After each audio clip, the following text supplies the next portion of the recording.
Hey guys, tonight we're heading somewhere hot, sticky, and historically hazardous. Ancient Egypt during flood season. Picture this: you're jolted awake before dawn by a deep rumbling outside, the kind that makes your ribs buzz. But it's not an earthquake, it's the Nile surging past its banks, and your humble little reed hut? Yeah, it's already ankle deep in swampy water. The air smells like wet straw, mildew, and something vaguely rotten.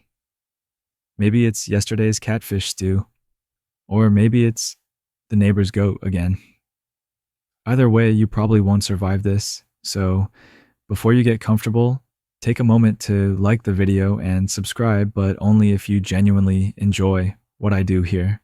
And would love to know where you're tuning in from tonight. Drop your city and your local time in the comments. Now, dim the lights, maybe turn on a fan for that soft background hum, and let's ease into tonight's journey together. You open your eyes to a ceiling of woven palm mats, sagging ominously in the humidity. The buzzing of flies is already intense, and you're not sure if it's the heat or the mosquitoes that woke you up first. Either way, you're drenched in sweat, and so is your sleeping mat, which is now suspiciously squishy. You roll over and splash. Yep, water. It seeped in overnight. Welcome to flood season. Locals call it Akhet, the time of year when the Nile overflows and supposedly brings renewal. Except right now, it just brings mildew and athlete's foot. You sit up and immediately whack your head on a low ceiling beam. Traditional ancient Egyptian architecture is charming like that, built to trap heat and lower morale. The floor is muddy, your sandals are missing, and your neighbor's chicken has somehow taken shelter under your sleeping mat. You make eye contact. Neither of you are okay. Outside, the sun is already flexing its full aggressive glory. The Nile gleams golden brown, swollen, and impatient, slapping against the banks like it's in a bad mood. The entire landscape has transformed into a semi-livable swamp. Palm trees lean dramatically, mud walls glisten. Somewhere nearby, a child is screaming joyfully while splashing around, clearly immune to the concept of waterborne disease. You squelch toward the doorway, ducking under a drooping lintel, and immediately regret stepping outside. The water level has risen several inches since yesterday. It's not let's enjoy the life-giving river water. It's this will absolutely give you a parasite water. It smells of rot, wet hay, and desperation. Also, it's warm. Like bathwater warm, with little white things floating in it. Eggs? Algae? Best not to ask. Historians still argue whether average Egyptians saw flood season more as a blessing or a nuisance. In theory, it was essential. This was how you fertilized the land, refilled your wells, made sure the next harvest wasn't a complete disaster. Sure, the textbooks say it's life-giving, but try saying that when your bed's floating past the door. As you try to assess the situation, your neighbor, a lean old man with 3 teeth and a permanent sunburn, calls out from his roof.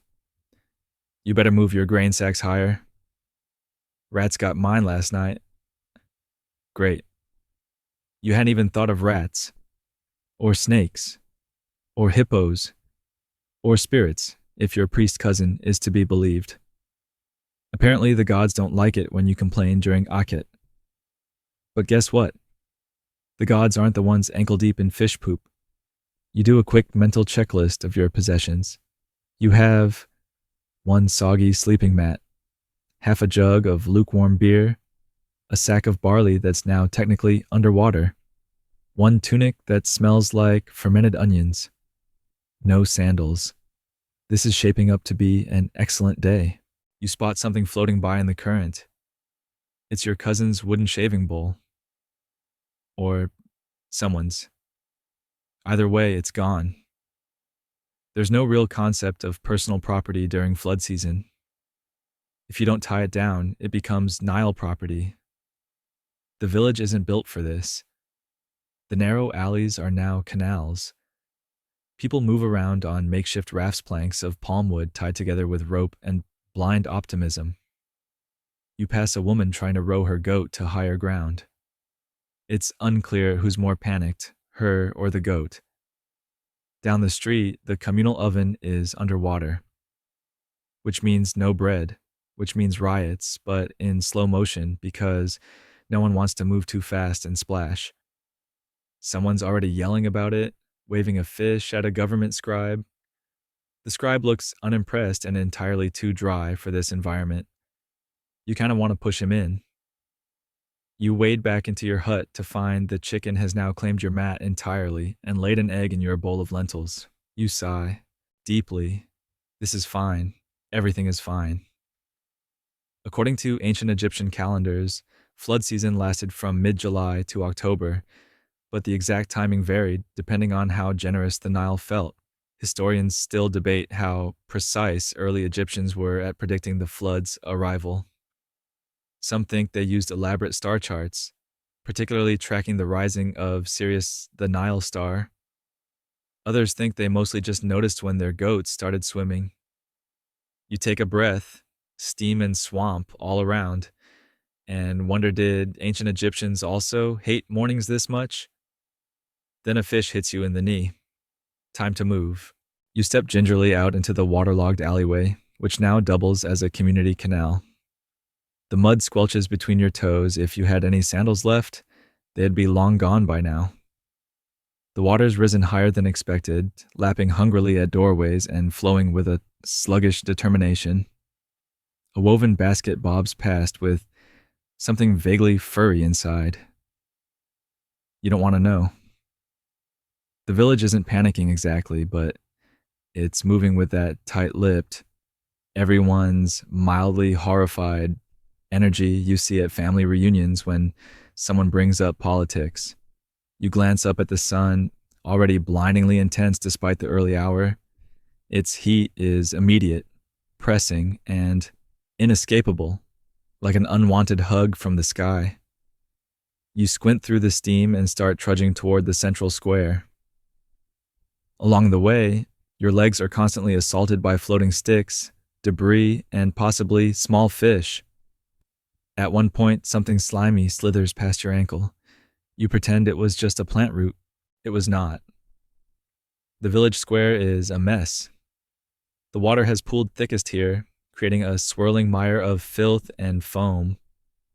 People are shouting, arguing, trying to tie up livestock, ferry supplies to higher ground, and occasionally just yelling at the sky for being rude. Everyone smells like wet straw and mildew. A donkey refuses to move. A child rides it anyway. A duck steals a loaf of soggy bread and is immediately chased by 3 toddlers and one extremely competitive grandmother. You were barely there 5 minutes when a man with an extremely loud voice and a tablet made of wood slaps you on the back and says, "Flood duty. You were on silt removal today. Congratulations." You blink. No warning, no discussion, just BAM free labor. In ancient Egypt, taxes weren't just about grain or goods. Your physical labor counted too, especially during flood season. The state would often call on commoners to dig canals, reinforce embankments, or shovel out the endless mountains of silt left behind by the Nile. Historians still argue whether this system was technically a form of taxation or more like core of labor. Either way, your back's about to hate you. You try to protest, but the man raises one eyebrow in a way that strongly suggests your barley stash might mysteriously disappear if you complain. You nod, politely, and join a very wet line of villagers trudging out of the square. Your destination? A stretch of the riverbank that's currently threatening to overflow and swallow someone's entire goat farm. Fantastic. When you arrive, someone hands you a wooden shovel the size of a toddler and points at a massive pile of black sludge. It smells like swamp, dead fish, and the exact opposite of air freshener. You start digging. It's hot. It's sticky. The sun is now baking your shoulders through your damp tunic like you're a sad little casserole.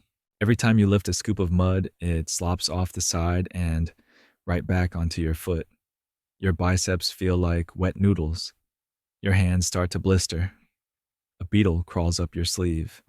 You scream internally, and then the overseer walks by. Overseers in ancient Egypt weren't known for their charm. This one has a scowl carved permanently into his face and an attitude that suggests he hasn't smiled since the Old Kingdom. He eyes your work like he's personally offended by it. You call that a trench? He sneers. My grandmother could shovel better with a spoon. You nod.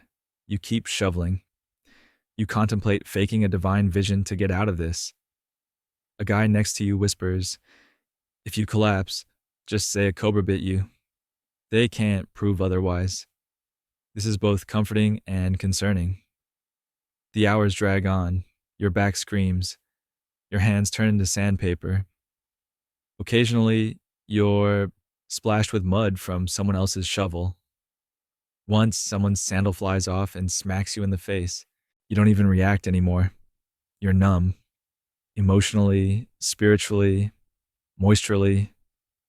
At midday, there's a break-in of someone hands you a crust of bread that might have once been edible and a ladle of beer that's lukewarm and has mysterious floating bits. You sit on a log, half submerged in water, and try to remember what dry felt like. Your fellow workers are equally soggy. Their expressions a mix of exhaustion and, is this really my life? The only real entertainment is the shouting match between two rival families about whose sheep started the landslide near the canal. You try not to pick sides, but the one with the eye patch and the cabbage tattoo is clearly the villain here. Historians believe much of the labor during this time wasn't slavery, but a form of mandatory civic duty, at least for lower-class citizens. That didn't make it feel any better. Imagine paying your taxes by literally sweating in a ditch while someone yells at you to shovel faster, and they wonder why so many ancient Egyptians got creative with fake injuries. Someone near you actually does try a dramatic groan, followed by a swoon and a yell about being cursed by Sekhmet. The overseer rolls his eyes and drags them off by the elbow. Nice try. You get back to work. The mud sticks to everything. Your knees ache. A heron watches you from a branch with smug judgment. The river gurgles, unimpressed. Every so often you daydream about modern inventions like showers, or shade, or HR departments. You reach a point where you're not even sure your arms are attached anymore. They just move mechanically. Mud, toss, slip, splash, over and over. It becomes meditative in a weird, I've lost my will to live kind of way. Suddenly someone yells from downriver. There's a breach forming in one of the levees. Everyone starts scrambling, piling sandbags, and shouting like it's a fire drill in slow motion. You run toward the commotion, but your foot hits a slick rock, and you guessed it, you fall flat into the mud. Face first, delightful. You come up sputtering, blind, and absolutely filthy. A kid points and laughs. The overseer sighs so loud it echoes. You wipe your eyes with a muddy sleeve and sigh back. Just another beautiful morning in flood season. After an hour of emergency mud flinging, the breach is temporarily patched with sandbags, baskets, and what might have been someone's laundry. The crisis settles into the usual level of daily chaos, and you're finally released from flood duty. Not because anyone's feeling generous, but because your blisters are now bleeding through your tunic, and frankly, you're starting to look like a lawsuit waiting to happen. You drag yourself back home, or rather toward the general direction of your home, which is now more of a waterlogged suggestion. Your legs are heavy, your arms are limp, and you're vaguely aware of how everything you own now smells like damp straw and foot. You're starving. Which brings you to breakfast, or more accurately, the lack thereof. You root around for whatever you can find that hadn't floated away or grown a suspicious fuzz. Most of your barley is wet. Your lentils are now lentil soup in the worst way possible. There's a bit of soft cheese left, but it smells like betrayal. You nibble anyway, because survival. In ancient Egypt, breakfast for most people wasn't elaborate. Typically, it involved bread, maybe beer, some beans or onions if you were lucky. Meat? Forget it, unless it was a holiday, you worked in a temple, or you just won the Nile lottery. Not a real thing, tragically. Historians still debate whether fish was a regular part of the morning meal or more of a whoops. It jumped in the boat kind of bonus. You eye a crust of emmer bread that's been drying on a shelf since yesterday. It's hard enough to qualify as building material, but it's food. You gnaw on it. Your teeth protest in the Morse code. You briefly consider cooking something. Big mistake. Your hearth is a tiny clay fire pit in the corner of your hut, and surprise, it's flooded. Not totally submerged, just damp enough to turn firewood into spongewood. You attempt to coax a flame using your driest kindling, which is basically one twig and your last ounce of hope. Smoke puffs up.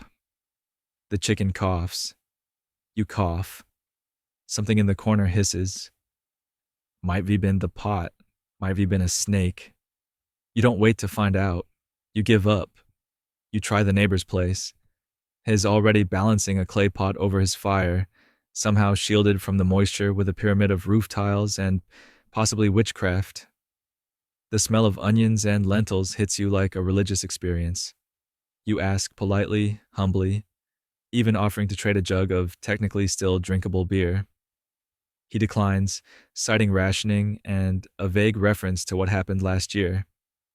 You decide not to push it. You return home, defeated, but not alone. A cluster of locusts has found your lentil bowl and are throwing an EDM party in it. You're not invited. You plop down beside your front doorway, or what used to be a doorway, and watch your neighbor's duck steal someone's papyrus scroll and vanish into the fog like a feathered criminal mastermind. You're not sure if that duck just stole a scroll or started a religion. Either way, it's none of your business. Just then, the village healer rounds the corner. He's got a basket of herbs, a handful of charms, and a donkey that looks like it wants to punch someone. You watch as he tends to a child with a fever and waves some incense around like he's DJing a wellness retreat. You wave him over. Got anything for sore hands, a burnt tongue, and a general desire to scream at everything? He rubs something sticky on your palms, hands you a mystery leaf, and says, "Chew it when the sun's meanest." You nod, because arguing with a man wearing a belt made of bird bones never ends well. Fun fact, ancient Egyptian medicine was way ahead of its time. They had surgical tools, understood infection better than medieval Europe ever did, and treated wounds with things like honey, moldy bread, or fermented crocodile dung if you were truly on life's edge. Not everything worked, but trial and error is the soul of science, and also most of your meals. You lean back against your wall and instantly regret it. It makes a wet squelch that somehow insults you. The mold situation has reached nature reclaiming the land levels. You swear the green patch near the roof is growing faster when you're not looking. Breathing isn't great either. You're pretty sure your lungs are hosting mushrooms now. You attempt to salvage what's left of your food. Half the garlic has gone mushy. Your dates are floating. There's a cricket doing laps in your barley. You could cry, but the air is so humid, your tears would probably just beat off your face like rain on wax fruit. At this point, you'd trade your dignity for a granola bar and a microwave. A dog runs past. It's carrying something in its mouth. You squint. It's your missing sandal. It makes eye contact and trots away like it's keeping it on purpose. You make a sound somewhere between a sigh and an existential wheeze. Down the alley, someone yells, "Festival soon. Offerings due." Oh, joy. That's what you need, another errand. If you don't bring something to the local temple, you risk divine disapproval or, worse, public shaming by the world's sassiest priest.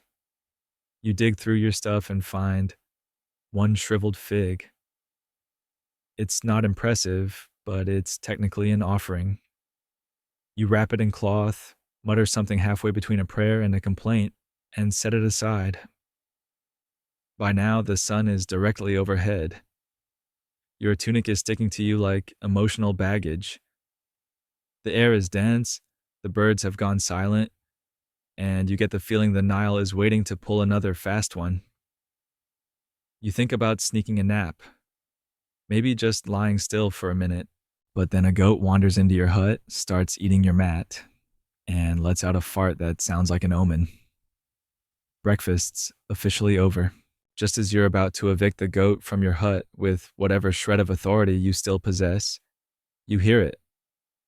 The clatter of official sandals approaching, followed by a voice that's both nasal and very into paperwork.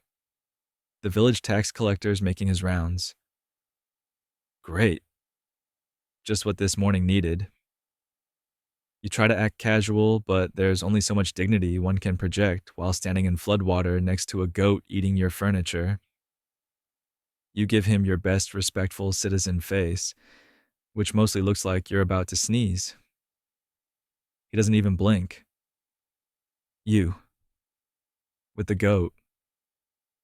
You're behind on your crop report.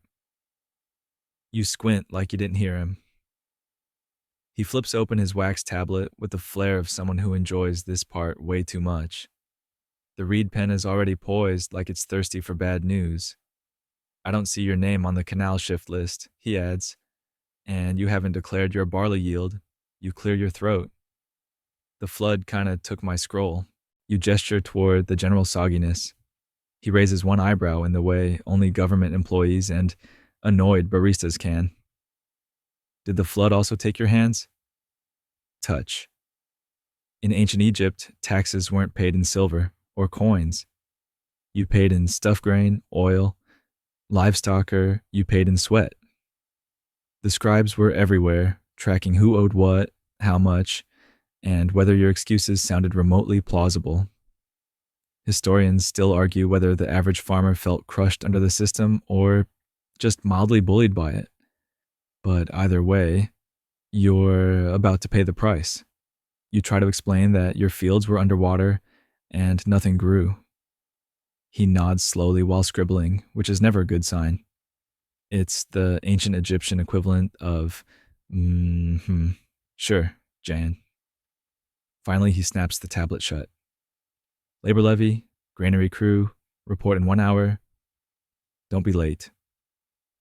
Translation. You're about to haul mud bricks for 0 pay and a 100% chance of back pain. You arrive at the site, a half-collapsed storage building that smells like fermented straw and panic.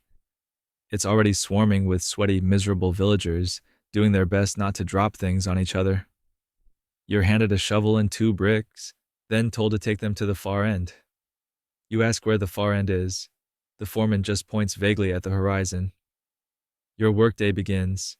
Ancient mud bricks were made with a delightful blend of Nile silt, chopped straw, and whatever organic gunk happened to be lying around.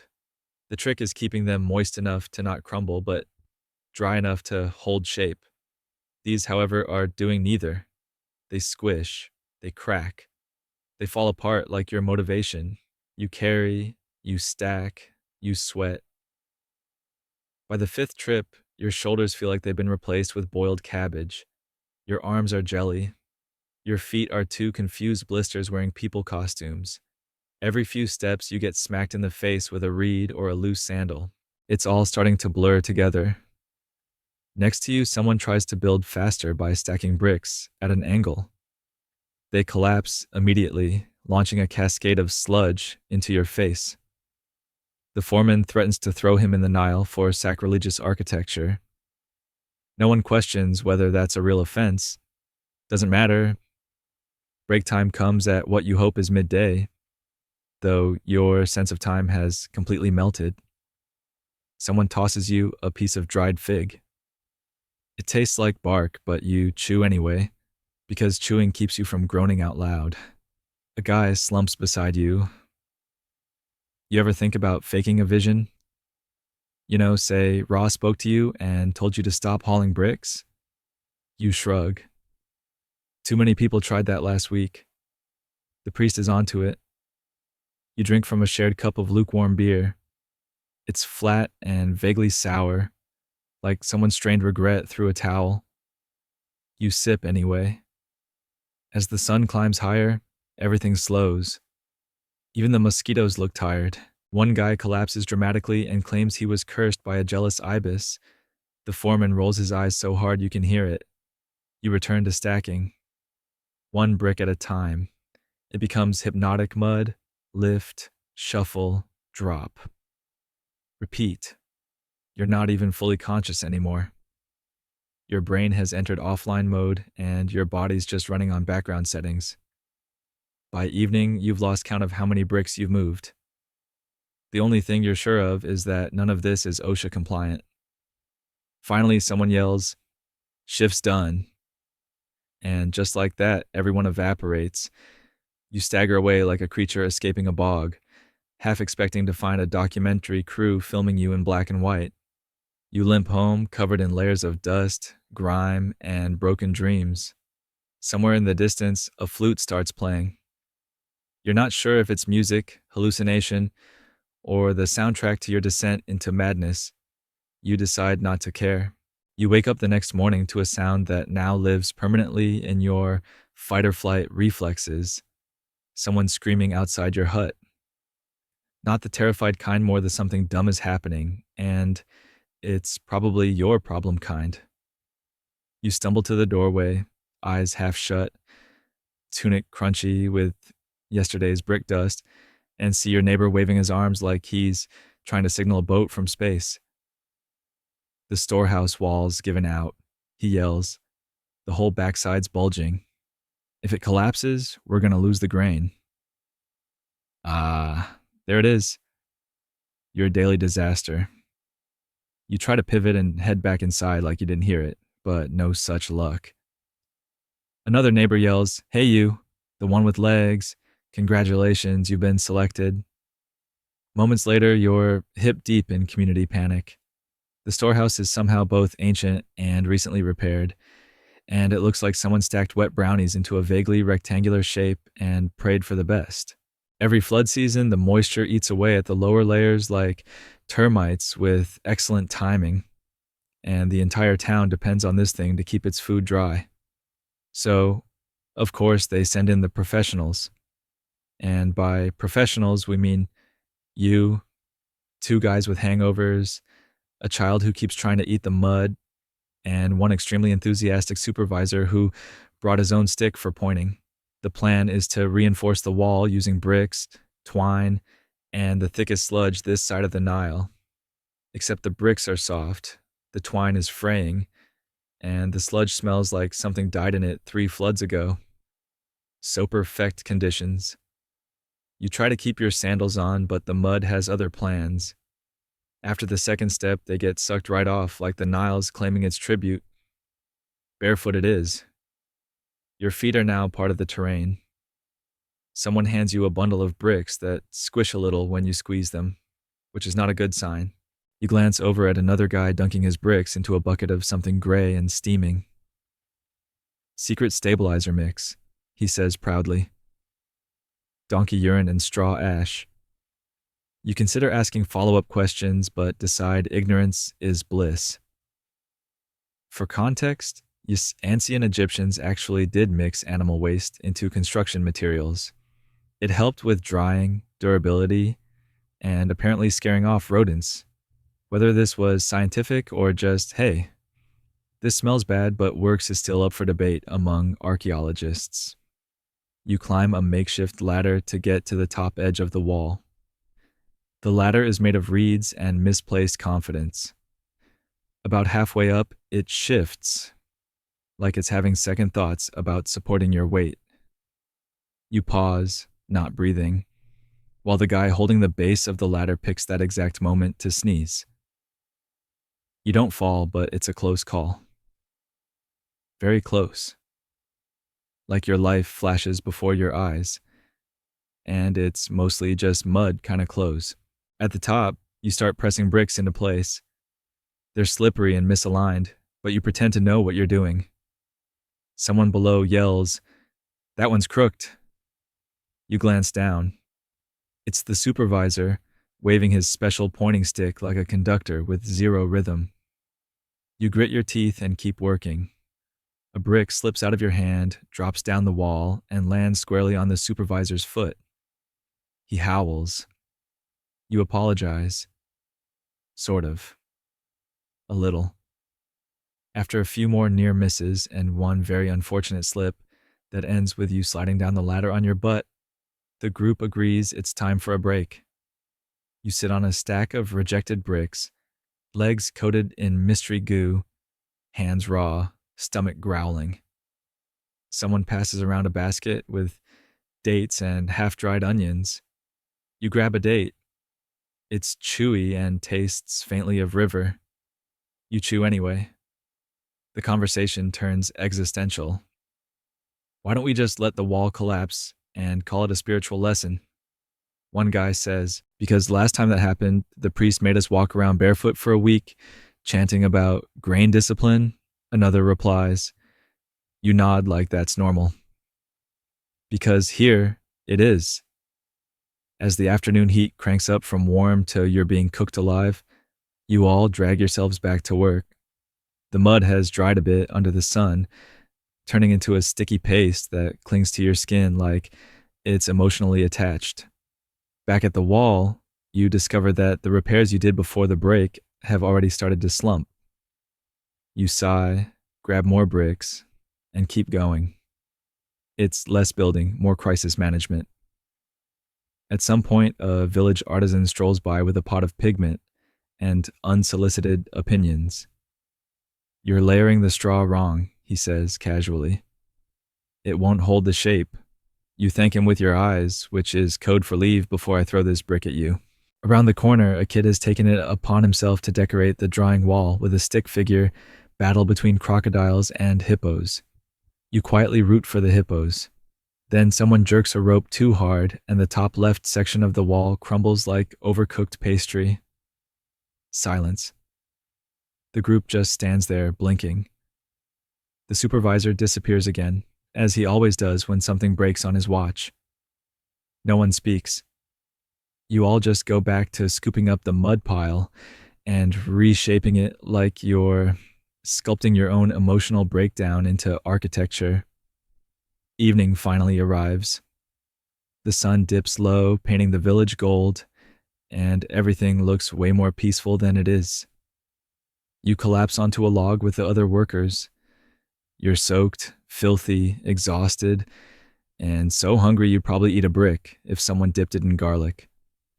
Someone lights a torch. Too close to a thatch roof. You calmly redirect it. No words, just muscle memory at this point. The guy next to you starts tapping out a beat on an old pot lid. Another starts humming something out of tune but catchy. You join in, mostly out of exhaustion, but part of you kind of enjoys it. The kind of tired that comes with shared misery somehow makes everything feel slightly more human. Then the village cat wanders up, surveys the mess, and climbs onto the wall like is the architect who designed the whole thing. He meows once, judgmentally. You might add, and curls up on the driest brick. You lean back, stare at the sky, and breathe in the thick air filled with mud, smoke, and crushed hope. You hurt everywhere. You're coated in dried effort, and your body is about 10 minutes from quitting without notice. But you're still standing, still building, still here, until tomorrow, when this stupid wall will probably fall down again and you will fix it. Again. You wake up sore. Not just I slept wrong sore, more like I lost a wrestling match with a brick wall and my dignity sore. Your joints pop as you stand. Every muscle in your back files a complaint. Even your fingers feel betrayed. But there's no time for self-pity. Because today you've got a bigger problem. The scribe is coming. You hear it before you see it, that rhythmic slap of sandals on stone, the soft jingle of bronze stylus rings, and that unmistakable tone of someone who gets paid to care about paperwork. Your neighbor hisses from his doorway. He's got the grain records. Translation: you're about to be judged. The royal scribe is not some middle management note taker. His part tax auditor, part legal officer, part high stakes clipboard with legs. In ancient Egypt, scribes ran the show behind the scenes. They tracked who owed what, recorded temple offerings, measured flood levels, and made sure no one forgot to declare their onions. You wipe mud off your face and try to look like a productive citizen, which is hard when your tunic still smells like fermented date paste and your sandals are two wet flaps of regret. The scribe arrives in a cloud of dust and attitude. He's flanked by two assistants, one holding the records tablet, the other carrying ink and giving everyone the side eye like, this is a red carpet event and you're not dressed right. He stops in front of you and stares. You try to smile. He does not. Name? You give it. Field number? You sort of give it, you think. Flood season kind of redefined your property boundaries. It's hard to be specific when your barley field is now technically a fish pond. He narrows his eyes. How much grain did you harvest before the flood? You stall. Some. Enough. How much is some? Less than a lot. More than zero. Huss sighs. Scribbles. Mutters something under his breath that sounds like typical peasant vagueness. He flips to the previous year's records. Last year you gave 14 sacks. You nod. This year, 2. You nod again, but with more regret. He says nothing. The silence is not friendly. Historians still debate how fair the Egyptian grain tax system really was. Some believe local officials adjusted expectations after floods. Others think corruption was rampant, with scribes padding temple storage and forcing the poorest to fill the gaps. Either way, when you're standing barefoot in a tunic that smells like mildew, there's no winning a debate with a man holding a reed pen. The assistant leans in and whispers. The scribe nods. You're being reassigned, he says. To what? You ask, already bracing for impact. Public works labor, temple site, starting now.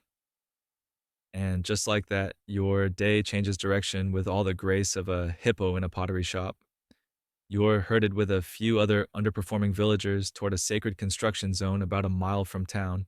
It's hot, dusty, and crawling with religious officials who act like they personally know the gods. Your job: assist in laying decorative tiles around a shrine, honoring the floodwaters' arrival. Yes, floodwaters.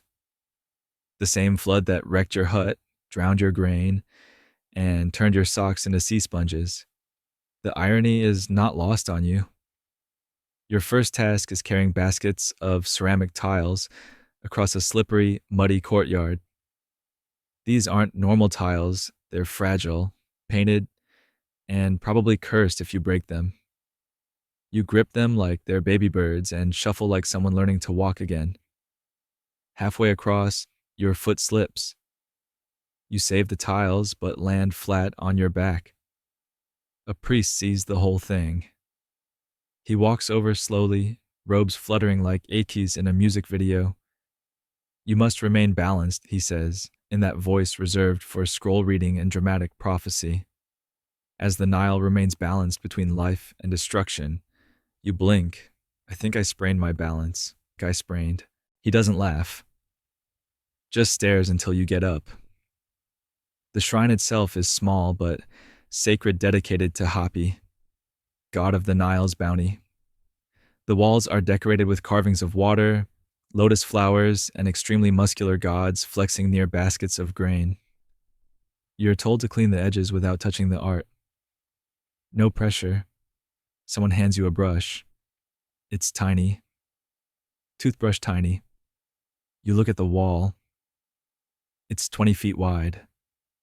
This is going to be a long day. While you're scrubbing, one of the younger priests offers a lecture on flood mythology. Something about fertility, cosmic balance, and a divine fish. You mostly tune it out. Not because it's boring, but because a bee is now hovering dangerously close to your face, and you are, historically, not chill around bees. Mid lecture, the scribe reappears. He walks through the site like he owns it. Maybe he does. He stops behind you and watches. No comment. Just watching. You scrub harder. Then he says, "Is that brush regulation size?" You freeze. You heat's the one they gave me. He scribbles something again. What is he writing? Is there a section of the ledger titled Suspicious Peasant Energy? You're eventually sent to the back of the site to retrieve more mortar. You carry 2 jugs of the stuff, heavy, sticky, and sloshing ominously. On your way back, you pass the main courtyard just in time to witness someone drop a full stack of tiles. They shatter. Instantly, everyone gasps. The high priest turns, points. Who did that? The worker freezes, covered in ceramic dust. You want to help, say something, but you also don't want to be next. So you do what every underfed, overworked, temple-assigned peasant does in this situation. You back away slowly and pretend to cough until you're out of sight.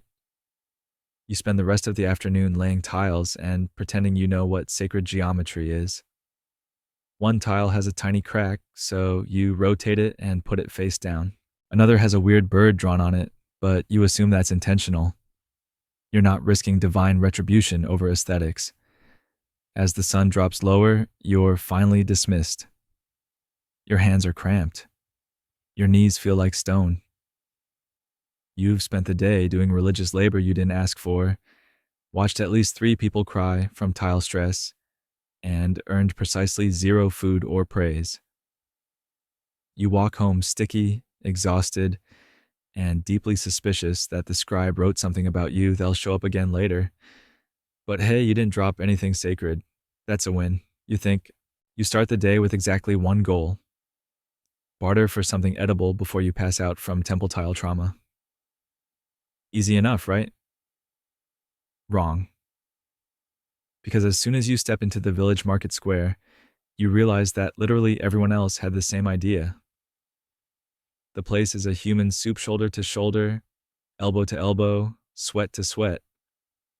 It's humid, loud, and smells like fish, goats, sunburn, and panic. Welcome to the ancient Egyptian marketplace during flood season. The paths are half flooded, turning stalls into islands connected by planks and wet mats. You almost wipe out stepping on a slimy patch of what you pray is only river moss. A child runs past holding a live duck by the neck. No one stops him. Your sandals squish as you wade toward a fishmonger stand, head shouting at the top of his lungs, "Fresh catch, sort of fresh. Maybe not dead yet." His product selection includes things that are definitely fish, things that might be fish, and one specimen that looks like a sleeping boot with scales. You try to make eye contact and instantly regret it. The fishmonger smiles. His teeth are a collection of bold survivors. What'll it be? Something that won't fight back when I chew, you say. He laughs. You try to laugh too, but then you notice the price. 2 bundles of garlic. You have 1 slightly smushed garlic clove and a cloth-wrapped mystery fig that's starting to leak. You offer both. He inspects them like they're jewels. "This fig's seen better days," he says. "So have I," you reply. He shrugs and takes the trade, tossing you a small oily fish that's about 40% eyeball. Not ideal, but it counts as protein. You wrap it and retreat before the haggling starts again. Next stop, the papyrus booth. You've heard rumors that someone here has actual bandages, clean ones. A luxury item, the kind of thing that makes your scraped up temple knees cry with anticipation. You find the stall, wedged between a spice merchant and a man loudly trying to sell antique amulets that he definitely carved yesterday. The papyrus vendor's old, squinting, and dressed like someone who's fought off several floods and at least one wild ibis.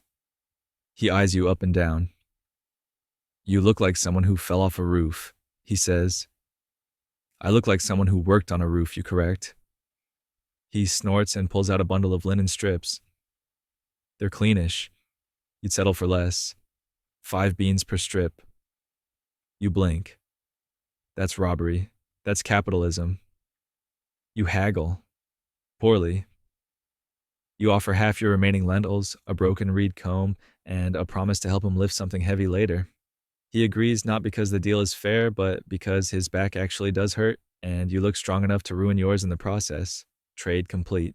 You stash your prize in your tunic and limp toward a quieter part of the square, only to be immediately body checked by a goat. Not just any goat, a very determined goat, dragging behind it a rope, a small boy, and what looks like the remains of a broken pottery stand. Sorry, the boy calls, grinning. Why are there always goats? You mutter.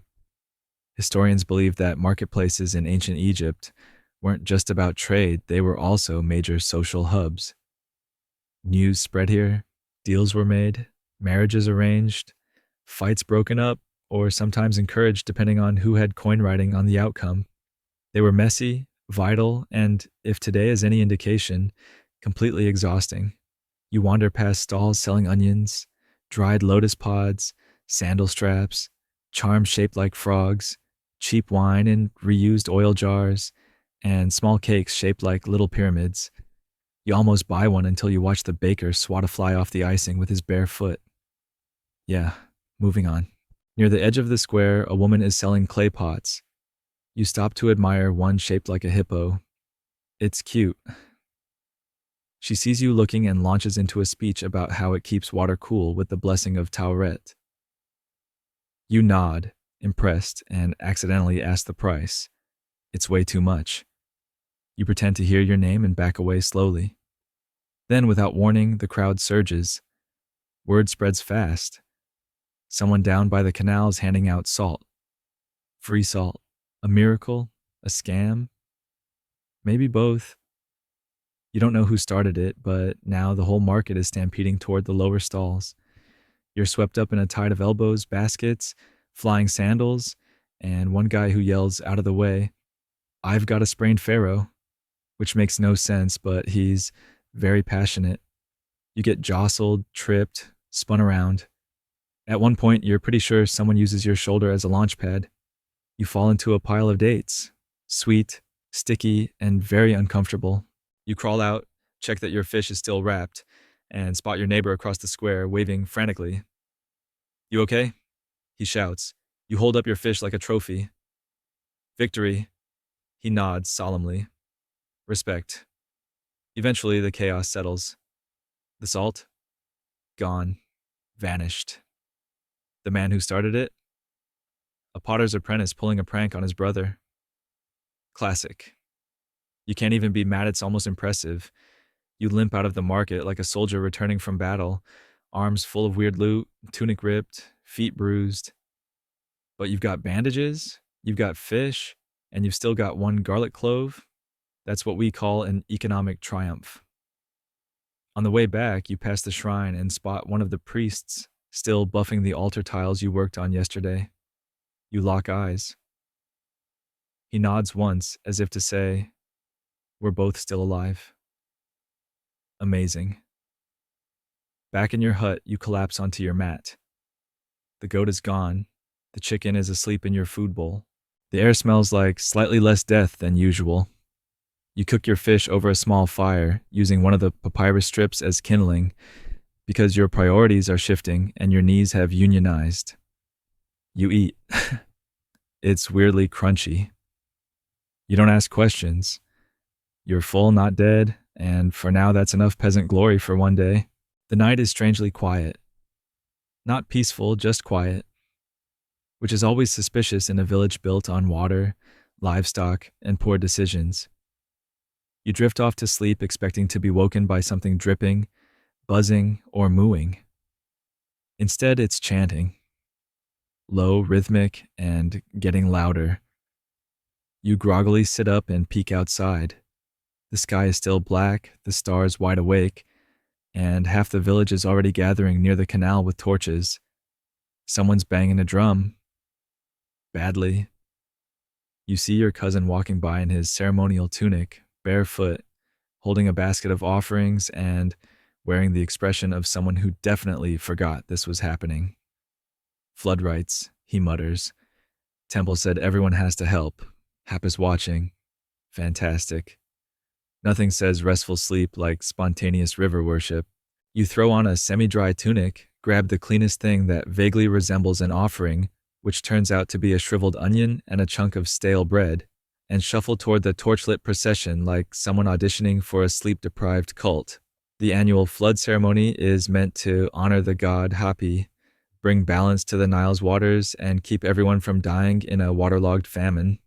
Historians say these ceremonies reinforced collective responsibility, religious identity, and the deeply human need to perform complex rituals while still half asleep. But when you're standing ankle-deep in cold, gritty canal water before sunrise next to someone with incense in one hand and a duck in the other, it's hard to feel anything but damp. The priest appears on his platform, arms raised dramatically. He begins his invocation, which is less of a prayer and more of a soliloquy about the glorious waters of our eternal nourisher. There's a lot of talk about silt, way more silt than you expected. Meanwhile, several younger acolytes throw flower petals into the river.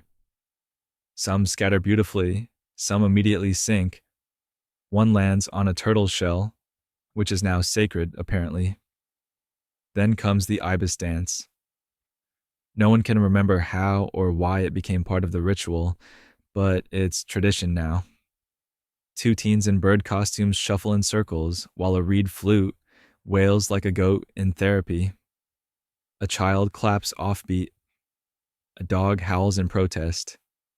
You stare forward, refusing to acknowledge the absurdity. Then someone hands you a basket. "You're up for the offering walk," whispers a priestess who smells like mint and burnt goat hair. You blink. "I didn't sign up for this." She points to your basket. You're already holding it. "Go." You shuffle forward, trying to channel serious ritual energy while stepping carefully through the slippery silt. Your offering looks pathetic compared to others: a squashed onion, a flower missing petals, and a crumbly half loaf, but hey, it's heartfelt. You reach the canal's altar stone, place the basket gently, and murmur something vaguely devotional. You're pretty sure the gods accept mumbled effort this early in the morning. The final part of the ceremony is the communal blessing of the people. Everyone wades into the shallows and raises their arms while the priest chants over them. The idea is to receive strength, purification, and a fungal infection all at once. You step into the water and immediately get bit by something. You leap, splash, slap the water, and spin in a panic. People stare. A goat bleats. Your cousin snorts loudly. "I'm fine," you shout. Just a crab with anger issues. Later on dry ground, you inspect the mark. Red, puffy, suspicious. You try not to panic. It's probably not cursed. Probably. Someone offers a bundle of herbs. Another suggests standing under a sacred tree and chanting vowels. A third person tells you to find the village midwife, who knows what to do with mysterious ankle bites. Unfortunately, she does. She waddles over with her pouch of homemade remedies, pokes your foot, and nods like she's seen this 100 times before. "Classic Nile nibble," she says. "You'll need my special mouse paste." You pause. "Can I just elevate it or something?" She's already mixing. Fresh mousetail, mint, beer foam, mashed by left hand only, she recites. Then you smear it on while humming something tuneful but vague. You stare. She stares back. You nod slowly. "I am gonna pass, but thank you." You retreat while she's distracted by a chicken pecking her satchel. By now, the sun is pushing over the horizon, golden and heavy. The air smells like wet reeds and smoldering incense. You and your cousin trudge back toward your hut. Remember when we used to fake coughs to skip this? He asks. Yeah, you reply. Now I'd fake a fainting spell just for a nap. Back home, your chicken has knocked over your water jar, stolen your mat, and nested in your spare tunic. She's thriving.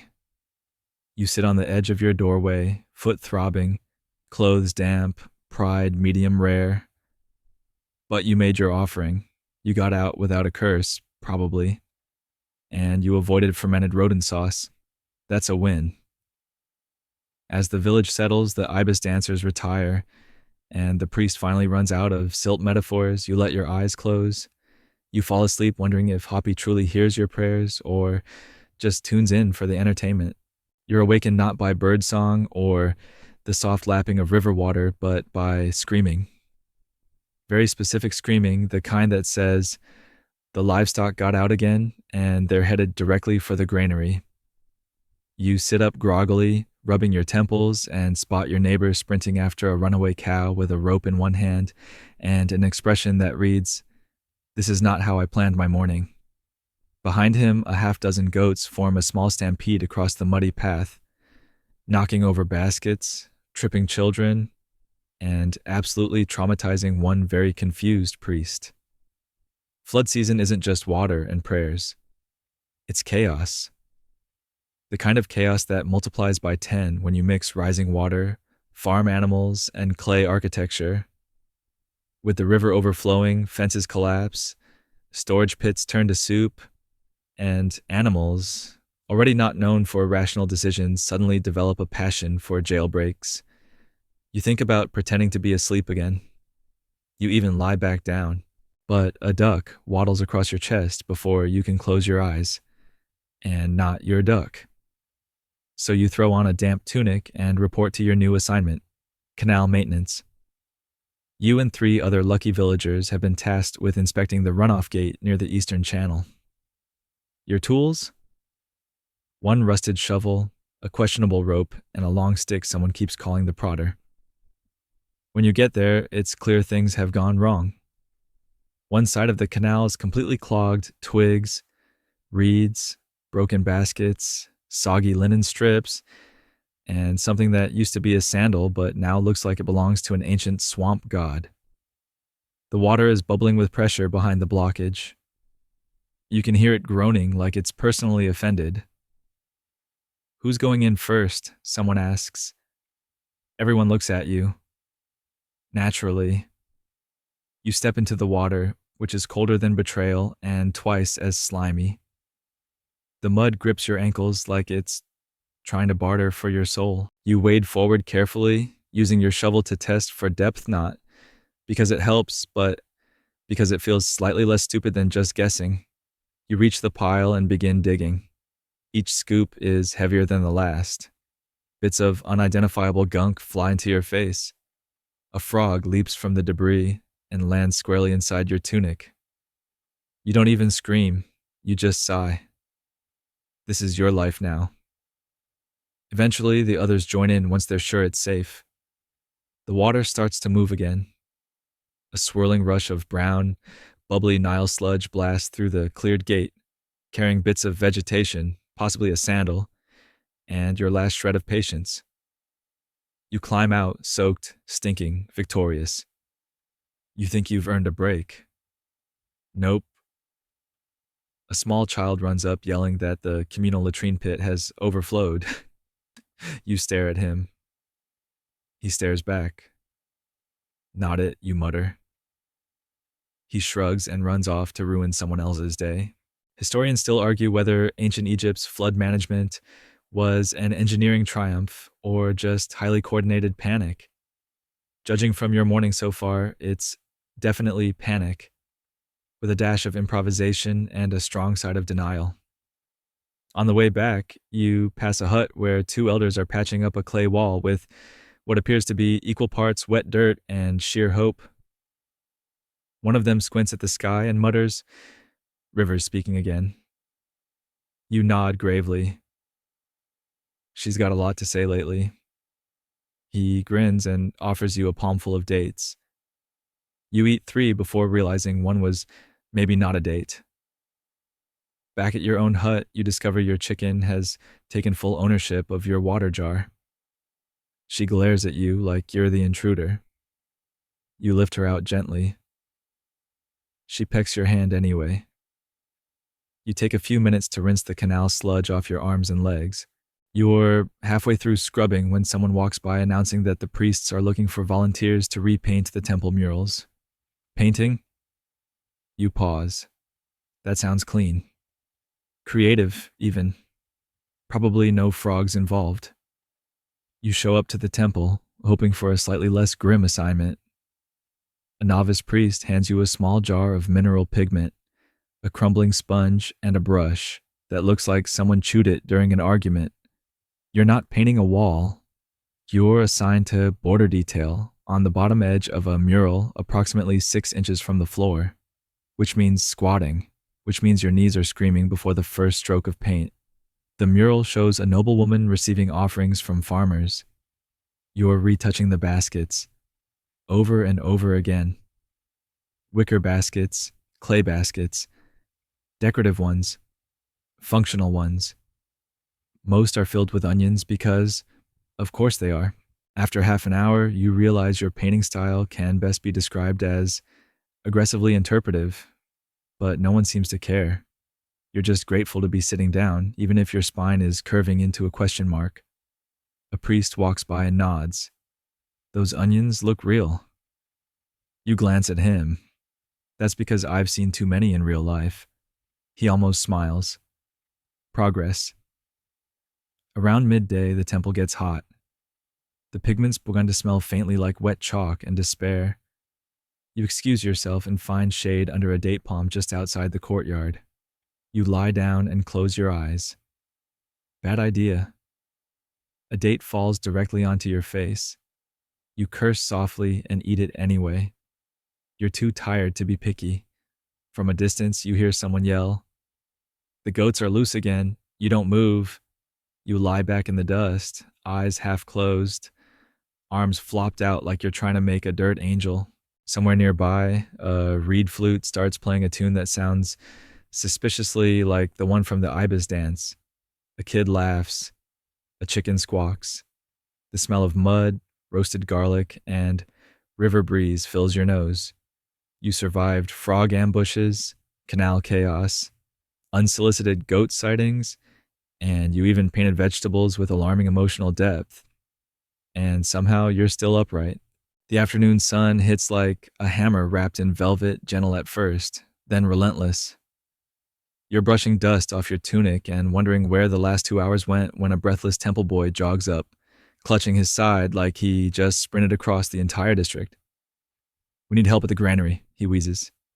"Rats. Lots of them." You pause. "Like, one rat?" He shakes his head. "Like, rat society." "Of course." You follow him toward the granary, where the smell hits you before anything else. It's a complicated aroma, fermented barley, stale water, desperation. You round the corner and see the scene sacks burst open, straw and grain scattered, and tiny furry shapes darting in and out of shadow like a coordinated military unit. Several cats are watching, but with the blank expressions of animals that stopped caring before you were born. Someone throws you a broom and yells, "If it moves and it's not a priest, whack it." Great. You dive in, sweeping, stomping, cursing softly. You chase a rat that runs across 3 sacks, disappears into a hole, then somehow reemerges behind you like it looped time itself. You nearly trip over a barrel, slap the floor with your broom, and yell, "Get out," loud enough to startle the cats into pretending they care. Historians still argue how ancient Egyptians preserved their grain during floods. Some claim they had rat-proof designs. Others say the rats just accepted tribute. What's clear? The struggle was real, and barley was basically gold with more carbs. You notice a scribe in the corner frantically jotting down numbers as more sacks are ruined. He chews his reed pen like it owes him money. "You doing okay?" You call out. He blinks at you. "I've redone this inventory 6 times. The rats keep undoing my math." You nod. Classic rodents. The Oversera wiry elder with suspiciously fast reflexes walks, sack to sack sniffing like a wine expert. This one's fine, he says, patting a bag lovingly. This one's sour. This one smells cursed. You poke one bag and it makes a squelch noise. You all agree it's best not to ask. After about an hour of this, the rat activity slows. The cats start looking bored again. Someone passes around a big jug of herbal water cool, slightly vinegary and life-changing when you've just faced off against an underground barley cult. You gulp your share, wipe your brow, and just when you think it's over, we need to ferry the salvaged sacks back to the temple. Someone calls. Of course you do. You hoist one onto your back using a makeshift sling. It's heavier than any sack should be, especially for something that's mostly air and carbohydrates. You wobble forward, knees already filing a complaint. Halfway across the courtyard, you trip on a root. It's not a graceful fall. You go down like a fallen monument, the sack flopping on top of you with a muffled thump. For a few seconds, you just lie there, dust in your mouth, barley in your hair, and the slow realization that you may never get back up. A temple girl walks past and barely glances your way. You good? Living the dream, you reply from the ground. Eventually, you peel yourself upright and limp into the temple courtyard. There's a crowd gathering. Apparently, some visiting official from a wealthier region is here, doing inspections. You spot him immediately, white linen robes, layers of gold, and the kind of sandals that scream, "I've never worked a day in my life." He's giving a speech about civic duty, dignity, and the honor of labor. You show up mid-sentence covered in grain dust and sweat-streaked, with a rat tail stuck to your arm. He sees you. You see him. You raise your brow like, "This dignified enough for you?" He blinks, then resumes talking to literally anyone else. You drop the sack off at the designated spot and finally find a place to sit. The temple steps are warm but shaded, just the right combination to make you briefly consider giving up on society and staying right there forever. A kid offers you a fig, then another, then 5. "You look like you need these," he says. You don't argue. Just as you're settling in, your cousin shows up, dragging something behind him. "It's your mat." "Found this floating by the reeds," he says, proud. "Figured you'd want it back." You blink at him. "Why was it floating in the first place?" He shrugs. "Probably flood ghosts." You spread the mat out right there on the steps and lie down. Not dramatically, just defeated. The sun's dipping low now, turning the sky soft and golden, like the gods decided to give you a 5-minute break before the next disaster. From somewhere nearby, you hear the sound of a flute, probably the same guy who plays every festival. A few goats bleat. A woman hums to a toddler. The cats resume sleeping. For a moment, the world goes quiet. Still swampy, still full of fungus and rodents and mud, but quiet. You take a deep breath. You cleaned a barley apocalypse, tackled temple logistics, had a public fall in front of nobility, and somehow still walked out of it with free figs and your mat returned. In a season when the Nile decides who eats and who scrambles, that counts as a win. You wake up face first on your mat, mouth full of fig pulp and dust, with the vague feeling that something important is already happening without you. It's still dark out, but not the cozy kind of dark. No, this is the damp, suspiciously squishy kind of dark that ancient Egypt seems to specialize in during flood season. Then comes the nudge. "Time to gather lotus bulbs," someone whispers. You groan. "Can I just dream about gathering them instead?" Priest said it's for the purification ceremony and breakfast. That last part gets your attention, so you grab a woven basket, Tie up your half-wet tunic and trudge toward the edge of the Nile with a group of equally tired souls. The air is thick with mist and gnats. You slap one off your face and think, if that was a mosquito, I'm going to need a second breakfast. You reach the marshes, where the reeds rise like soggy towers and frogs chirp as if mocking you. The water is cold and squelches between your toes. You take a deep breath, step in, and immediately regret it. A leech brushes your ankle. You pretend not to care. Lotus bulbs aren't just spiritual, they're also the ancient Egyptian version of a superfood. Or at least that's what the priests keep saying. Historians still debate whether the Egyptians genuinely revered the plant for its divine symbolism or just liked anything that could be boiled, baked, or fermented. You bend and yank a thick stalk. The root gives way with a wet pop, splattering your face with black mud. It smells like compost and river ghost breath. The woman next to you laughs and says, "It means the Nile accepts you." You smile weakly. "Can I be unaccepted?" You work through the patch, pulling bulb after bulb, each one heavier than expected. Some are pristine. Others look like they've been nibbled by something with tiny teeth and no manners. You fill your basket until your arms feel like overcooked noodles. Back on shore, a temple attendant points to 3 different piles. One for ritual, one for food prep, and one for the bathhouse. You're assigned the spa run. Naturally. You hoist your muddy basket and walk the winding reed path to the bathhouse, a small brick structure tucked under palm trees, smelling faintly of mint and whatever herbs the priests haven't hoarded yet. It's warm inside, steamy even, and for a moment, you forget you smell like river sadness. "Bulbs go there," an attendant says, pointing. "Want to soak your feet?" You raise an eyebrow. "Is this a trap?" She smirks.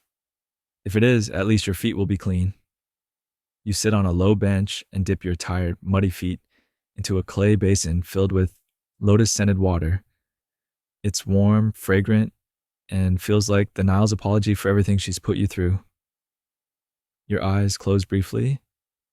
Then a priest walks in. He gives a nod and says, "See, sacred plants heal the body and remind us of balance." You nod back, am feeling very balanced, between exhaustion and total collapse. He doesn't laugh, but he doesn't smite you either, so that's a win.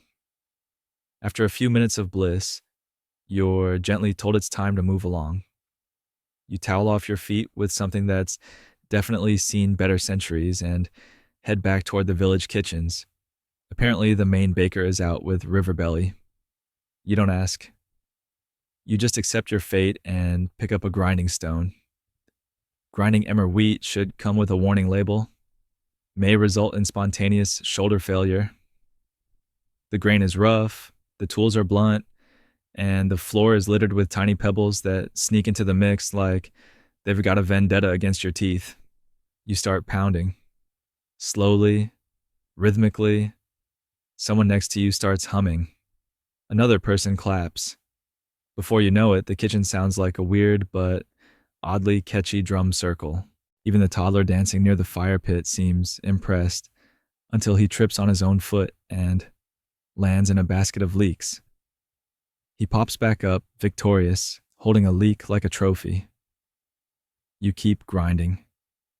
The dust coats your forearms. Your hair sticks to your face. A clay bowl cracks in the heat. Someone starts arguing about whether garlic belongs in the bread or the soup. No one agrees. The kitchen feels alive with chaos, the kind that smells vaguely like onion and smoke. Eventually, trays of bread start coming out of the oven, some golden, some a little too golden. You sneak one off the rack, take a bite, and crunch directly into what is absolutely a rock. You chew anyway. Historians still argue whether the gritty texture of Egyptian bread came from poor milling or just indifference. Either way, it builds character. and dental bills. You help carry the finished loaves to the shade near the temple steps. There, you finally sink down beside a young girl weaving palm fibers into mats. She hands you one. Want to try? You nod, determined. In 30 seconds, you tie it in a knot, jab your thumb, and unravel an entire row of her work. She stares at you, stunned. Then laughs. Stick to flour, she says gently. You laugh too. You deserve that. As the day stretches, you run more errands fetching firewood, scrubbing a pot with sand, herding 3 confused ducks back to their coop. One of them's definitely judging you. At last, you break for lunch. You sit at the edge of the marsh with a piece of gritty bread and a handful of dried fish. The breeze is soft, brushing your face like a cool hand. The water sparkles. A few ibis birds peck nearby, ignoring your presence completely. You envy their schedule. You lean back, resting your head on a rock that feels just slightly too warm.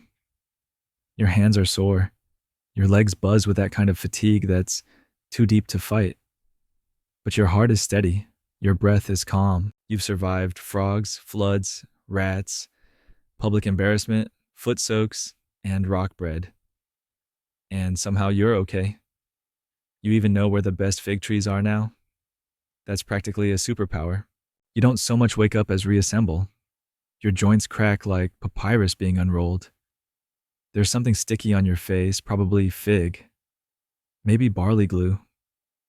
Either way, you wipe it off and squint toward the sound of someone calling your name like it's an emergency. It always is. A teenager skids to a halt in front of you, holding what looks like a scroll wrapped in frayed twine and sealed with a glob of clay.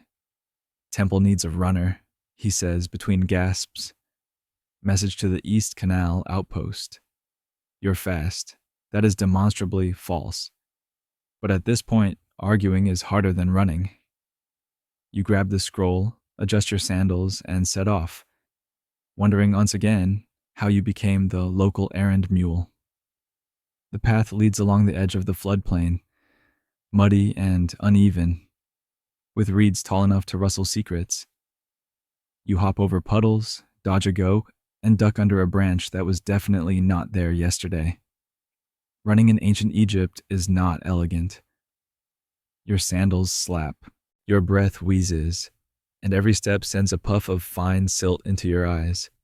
But the sun is setting, casting long gold shadows over the fields, and despite the stitch in your side, you feel strangely alive.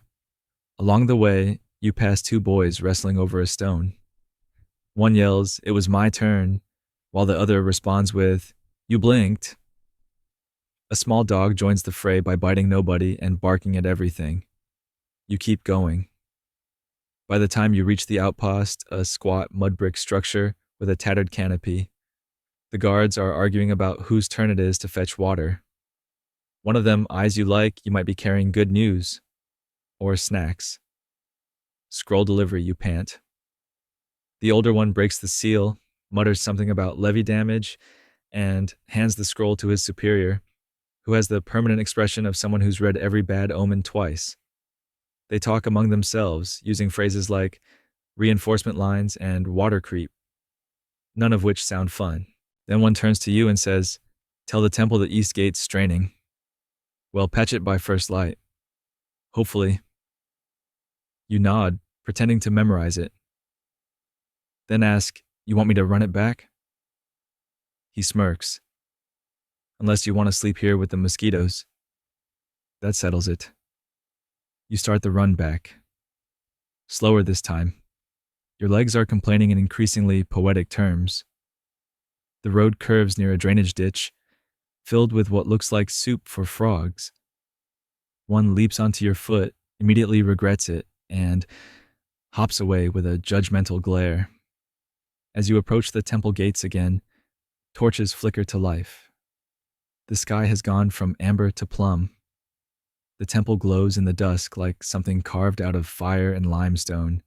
You deliver the message, get a nod in return, and are immediately handed a clay cup of barley drink.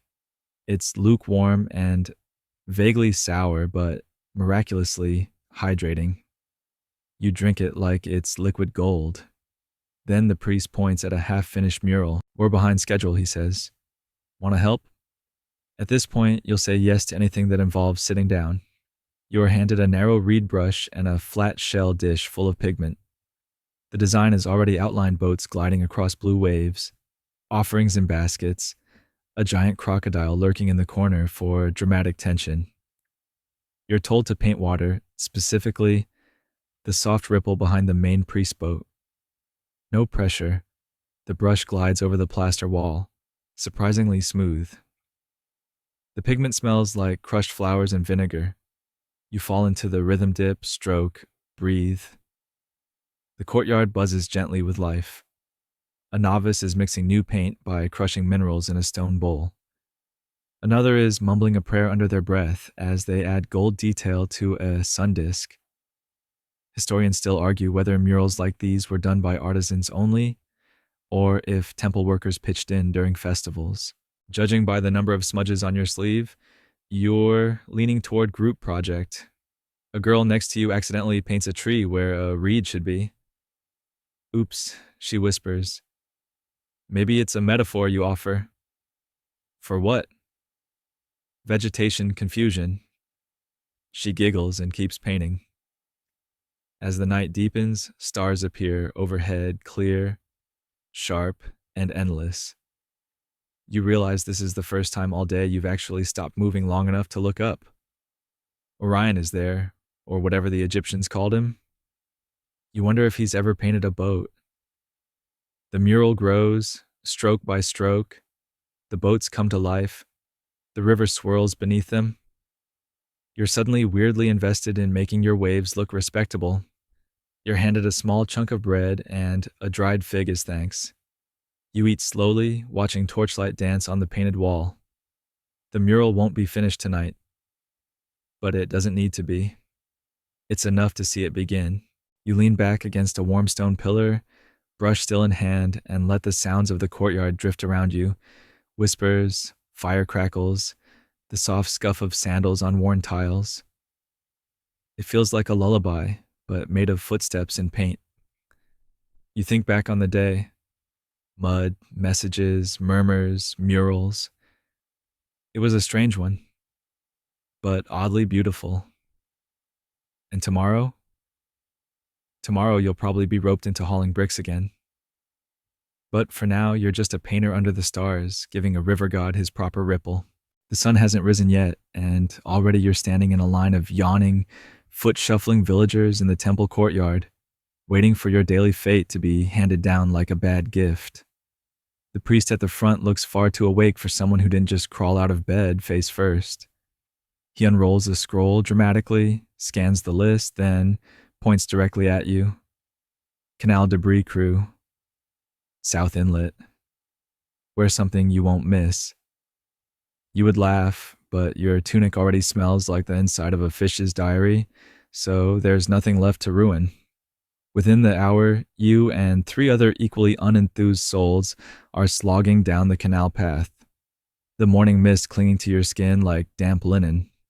The canal itself is deep, but the flood has turned it into a muddy soup of broken pottery, uprooted reeds, branches, and things that might have been dinner once upon a time. The smell?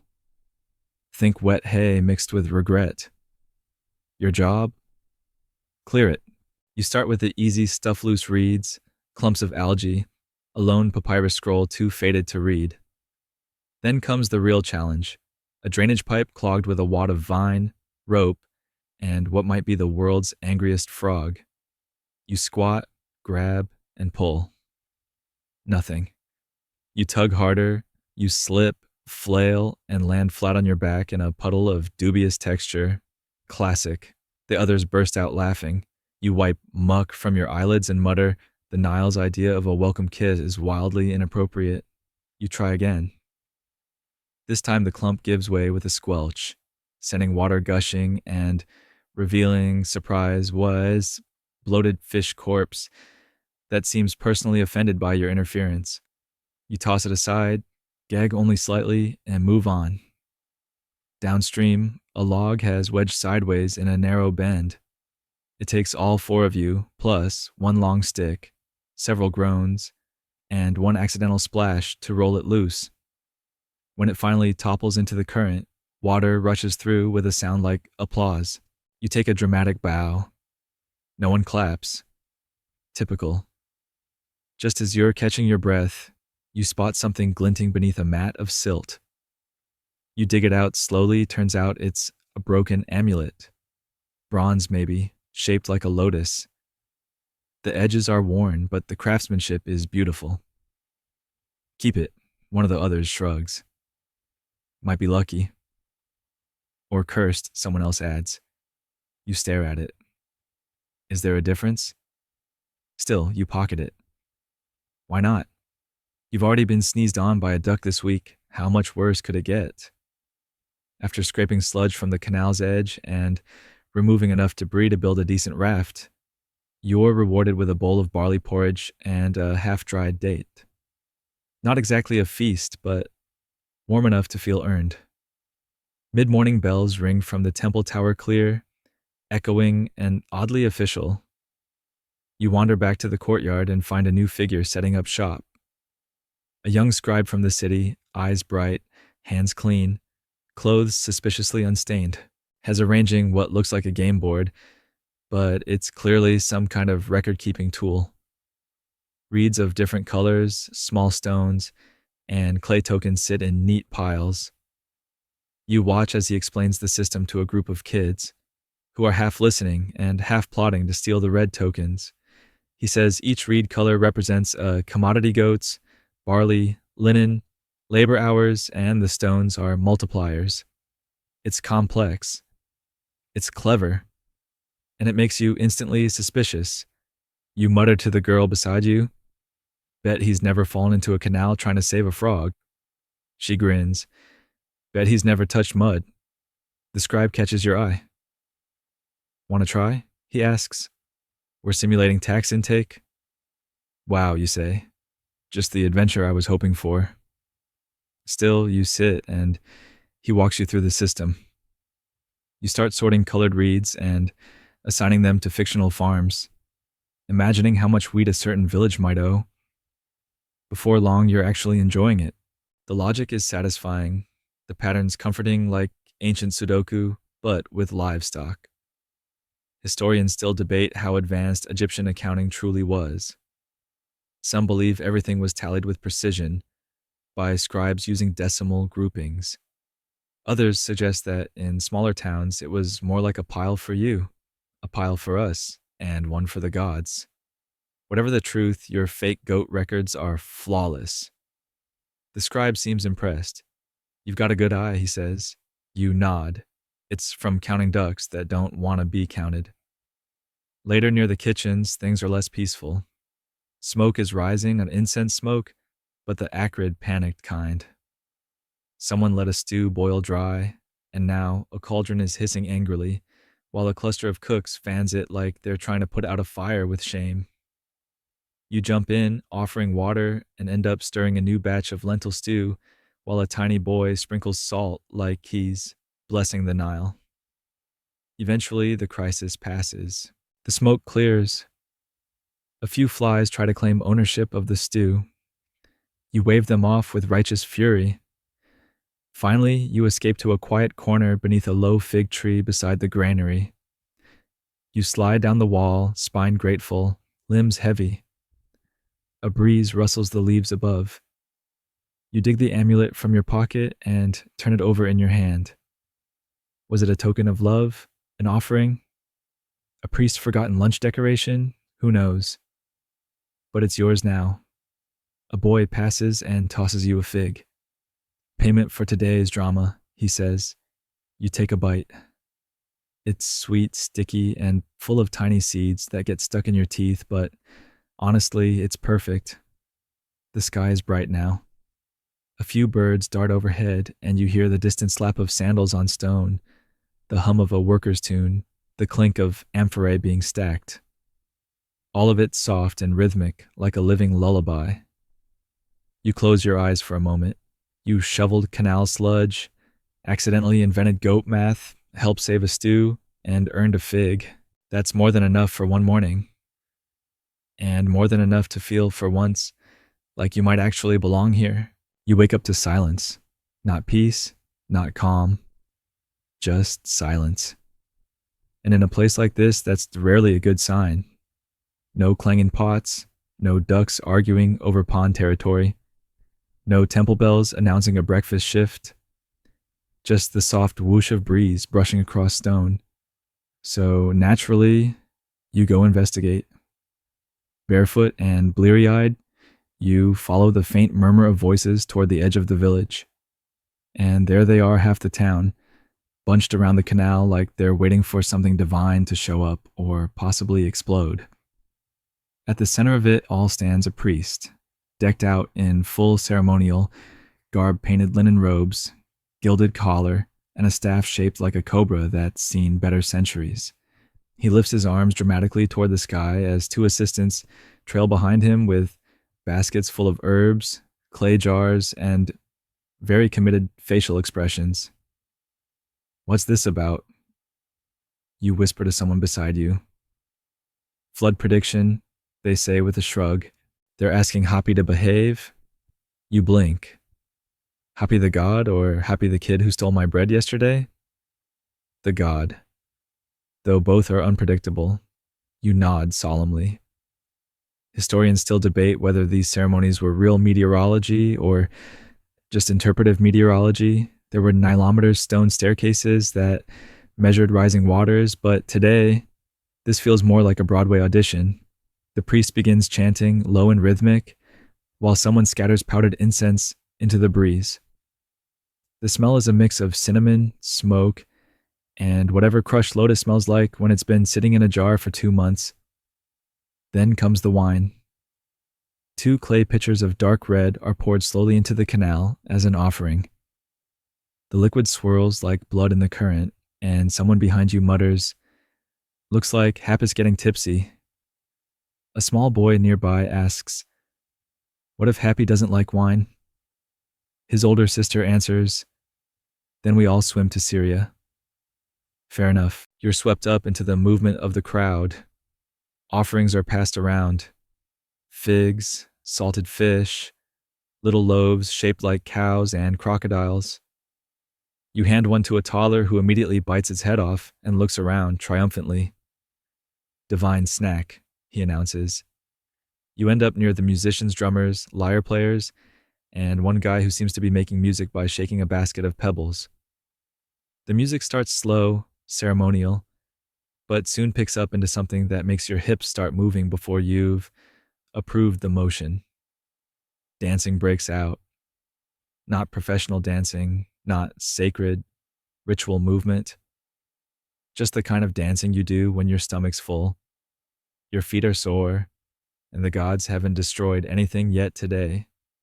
You clap along, you spin once, you nearly fall into a brazier. The woman next to you catches your elbow and laughs. First time at a prediction party?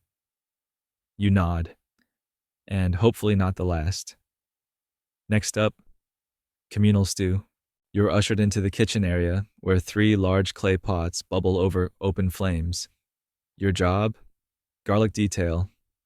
You're handed a flint knife and a pile of cloves so large it qualifies as a military threat. You peel, you chop, you cry. Not from emotion, just garlic vapor warfare. Someone else is grinding coriander with a stone bowl. Another person is singing a song that's either ancient or completely improvised. And one old man keeps reminding everyone that stew isn't stew unless you add lentils. They add lentils twice. You help stir the bubbling mix with a ladle the size of your arm. The smell is incredible spicy, earthy, warm. Someone pours in fermented date juice just for depth, which is probably code for we didn't know what to do with it. Finally, the feast begins. You grab a bowl and take your place on a woven reed mat near the temple wall. Children weave between legs, stealing bites from distracted adults. One kid tries to trade his fish for your fig. You hesitate, then agree. The fig was mostly pit anyway. You sip a cup of the fermented drink, sweet and tart. and realize too late that it's stronger than it smells. Warmth spreads from your chest to your toes. You exhale like someone who's just remembered they have knees. Then, predictably, someone suggests just a little work before sunset, because nothing says celebration like hauling sandbags. You volunteer because, of course, you do.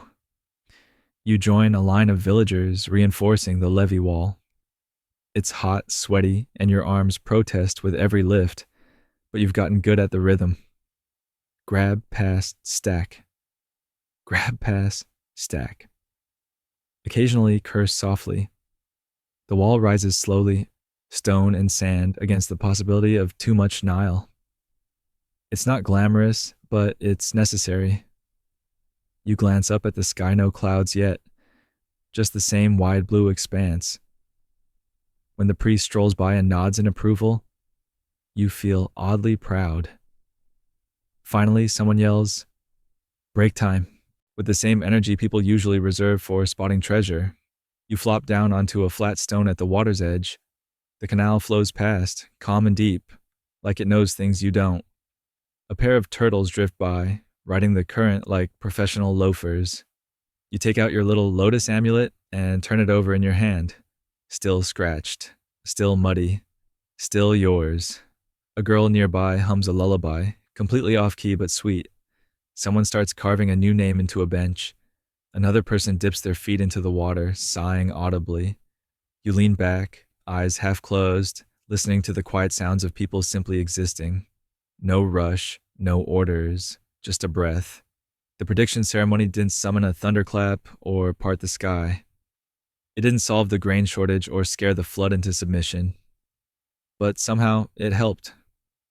It reminded everyone that they're not alone in this balancing act of survival, that they can work, feast, dance, and dig together, all while the Nile does its mysterious thing. You exhale again. It's not serenity, exactly, but it's close. And hey, you haven't fallen in the canal all day. Progress. You wake up to the familiar feeling of sore arms, a crick in your neck, and the faint regret of drinking fermented date juice like it was apple cider. The ground underneath you is hard, your blanket's barely more than a rag, and there's something suspiciously pointy under your hip. In other words, it's a typical morning. But peace doesn't last. A stick pokes you in the ribs. You, up, they need help at the granaries, a boy says, barely older than 10, looking far too smug for someone carrying a crooked stick like it's a royal scepter. You groan. Do I at least get breakfast first? He tilts his head. I mean, if you can outrun the rooster. You consider haggling. But honestly, you're too tired to bargain with a child. So, off you go, dragging your feet toward the granary complex at the far end of the village. The buildings look like a cluster of upside-down clay bowls stacked on top of each other, with wide entrances and thick mud brick walls designed to keep out moisture and nosy creatures with tiny hands and big appetites. Today, however, those walls haven't helped much. Inside, it's chaos. One man is pacing in frantic circles, muttering about missing barley baskets. Another is arguing with a goat that keeps trying to eat a ledger. A third is dramatically blaming the spirits of last year's drought. You step inside and immediately sneeze.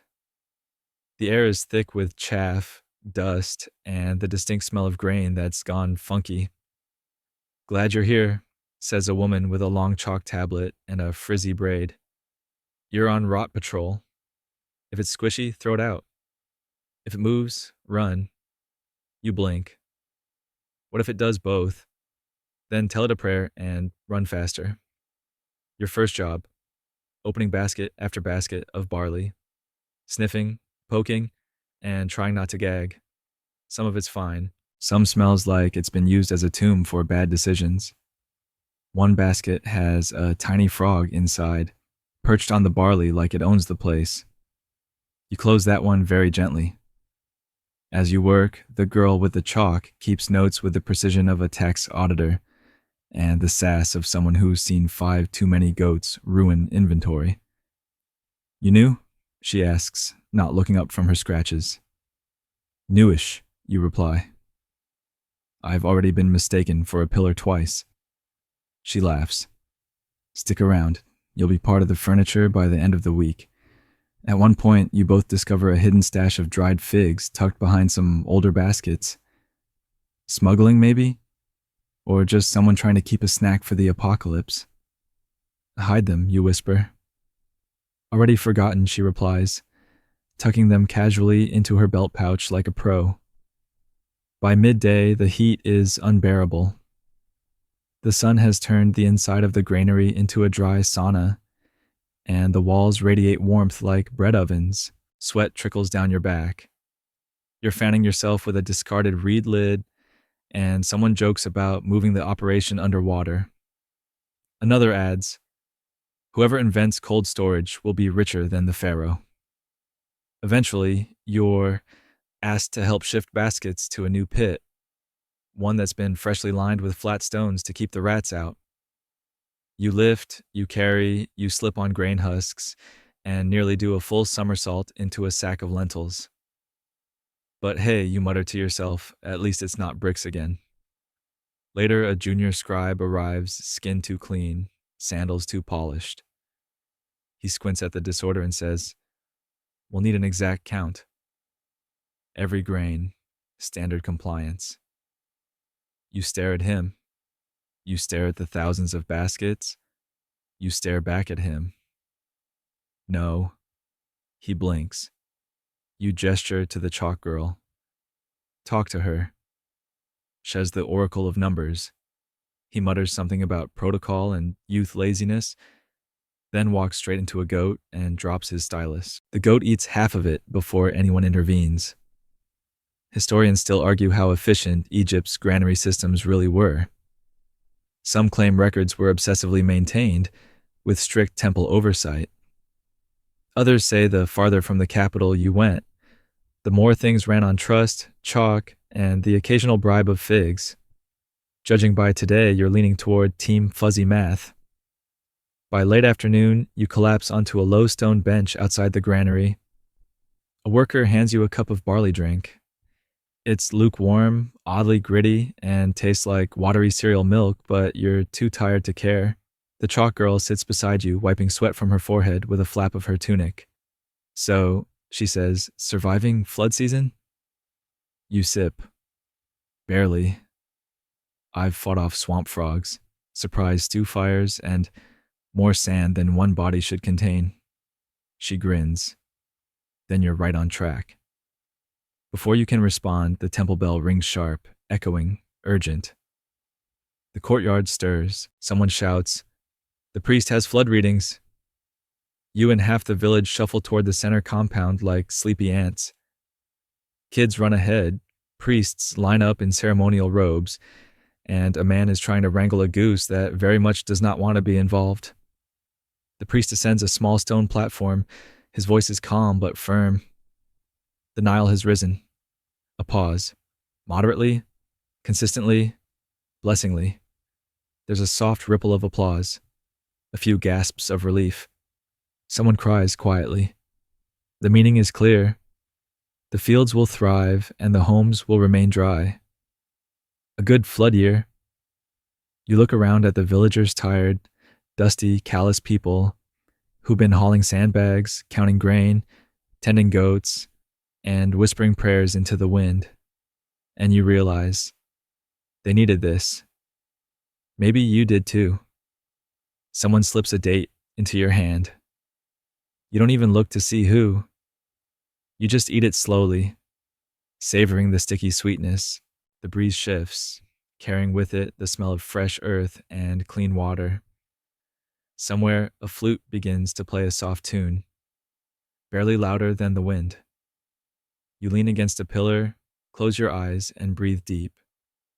You've shoveled canals, lifted bricks, stirred stews, faced lizards, counted baskets, dodged angry livestock, and learned more about barley rot than you ever wanted to know. And through it all, you're still here, still standing, still part of this ancient, sunburned, quietly magnificent machine. You spend the night half dreaming, half dozing, wrapped in linen that smells faintly of grain and wood smoke. The stone beneath you is hard, but your body is too tired to care. The sounds of the village have softened. A few murmured conversations, the flap of reed mats in the breeze, the distant lap of the Nile. Then, predictably, morning arrives with chaos. A rooster crows directly into your soul. Someone yells about a missing sandal. Somewhere, a goat is protesting something very specific, very loudly. You groggily sit up just in time for a temple worker to toss you a tunic and a grim smile. "We've got a breach," he says. "Water's crept past the levee overnight." And just like that, you're moving again. You grab a woven sack and follow the crowd out toward the edge of the village, where the canal meets the low floodplain. A muddy trickle has seeped past the wall, nothing dramatic yet, but enough to make everyone tense. The overseer points at the leak with the solemnity of a pharaoh delivering judgment. We plug it, reinforce it, and pray the gods are still paying attention. So, you dig. The earth is wet and heavy. Your feet sink deeper with every step. You pass buckets, sling sacks, and try not to think about how many of your muscles are now screaming in ancient Egyptian. A man next to you mutters, "I miss bricks." You nod. "I miss breathing." Despite the struggle, there's rhythm. Everyone moves with a surprising coordination. Shovel, pass, stomp, repeat. No shouting, no chaos, just steady labor. The kind that builds pyramids, or at least prevents your house from floating away. Still, the leak is stubborn. For every sack you lay down, a new patch of wetness bubbles up like the Nile's playing tricks. Someone suggests throwing in a dead goat to appease the gods. Someone else suggests throwing in the overseer. Neither plan is approved. By midday, the breach is mostly controlled. The wall looks like a patchwork quilt of sand, straw, and pure stubbornness. You collapse onto a nearby log, soaked, muddy, and feeling like you've aged 3 lifetimes. Someone offers you a hunk of bread. You break it in half. It crumbles like it's been baked by the sun itself. Probably has. You bite into it anyway. It's dry, but it's food. And it's not fish paste. So, win. The chalk girl from the granary plops down beside you, just as covered in mud. "So," she says, "still enjoying your vacation?" You wipe your face with the cleanest patch of your arm. Living the dream." She chuckles and offers you a few dried figs from her pouch. The smuggled ones, no doubt. You chew one slowly, letting the sweetness distract you from the taste of Nile water still lingering in your mouth. As the sun begins to dip low, casting long shadows over the marshy fields, someone strikes up a soft rhythm on a clay drum. Kids begin skipping between the puddles like it's all a game. One of them nearly wipes out and stands, triumphantly mud-coated like it was planned. A man begins humming a tune, something old, wordless, and deep. You recognize it from the prediction ceremony days ago, or maybe from a dream. You sit there, back against a sack of grain that probably used to be part of a roof, watching life settle into a slower pace. The urgency fades, replaced by something gentler. The priest walks by, robe streaked with dirt, no longer grand, just human. He nods to you. You nod back. You finger the lotus amulet in your pocket. Still there, still scratched and simple, but now it means something different. It's not just a token. It's proof. Proof that you've hauled bricks, dodged crocodiles, fumbled through temples, and survived fish stew. Proof that you were here, and you lasted longer than anyone thought you would. A few villagers begin lighting torches as twilight sets in. Their flames flicker against the walls, casting shadows that dance like ghosts from 1,000 years ago. You watch the light shimmer on the water's surface and feel something inside you finally soften. The girl beside you says nothing. Neither do you. There's no need. This isn't your world. Not really. You're still the outsider in a time that doesn't know what to do with you. But somehow you made space in it. A small one. Enough for a seat by the canal, a slice of flatbread, and a stolen fig. The night settles over the Nile like a soft blanket. Crickets chirp, water laps, and for once nobody's yelling about grain. You breathe deep, let your shoulders drop, and feel the last of the adrenaline melt from your limbs. And for the first time in days, you're not bracing for the next disaster. You're just here, alive, muddy, and maybe, just maybe, at peace. The Nile fades into the background now, soft and slow, like a lullaby hummed by the earth itself. Its waters shimmer gently in the starlight, no longer something to fear, but something ancient and constant. You feel the pulse of it beneath your feet, steady and soothing, like a slow heartbeat cradling the land. The villagers move quietly around you, finishing the last tasks of the day. A torch is doused. A door creaks shut. The flute you heard earlier picks up again, barely more than a whisper, drifting through the reeds like a memory you almost forgot. Your limbs are heavy in the best way. That kind of tired where you don't even want to move, just melt into the moment. Your hands are scratched, your clothes are stained, but you've earned every inch of it. You tilt your head back and watch the sky. The stars are sharper here, brighter, like someone scattered salt across velvet. The air is cool now. No more dust in your nose.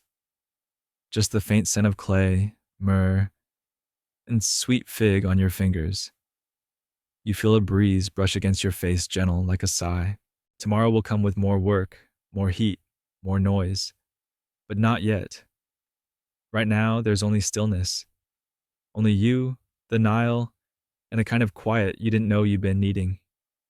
So let it hold you. Let your thoughts drift like papyrus boats on the water. Let your breath slow. Let sleep come. You made it through the flood. You made it through the day. And now you rest. End of story. Sweet dreams.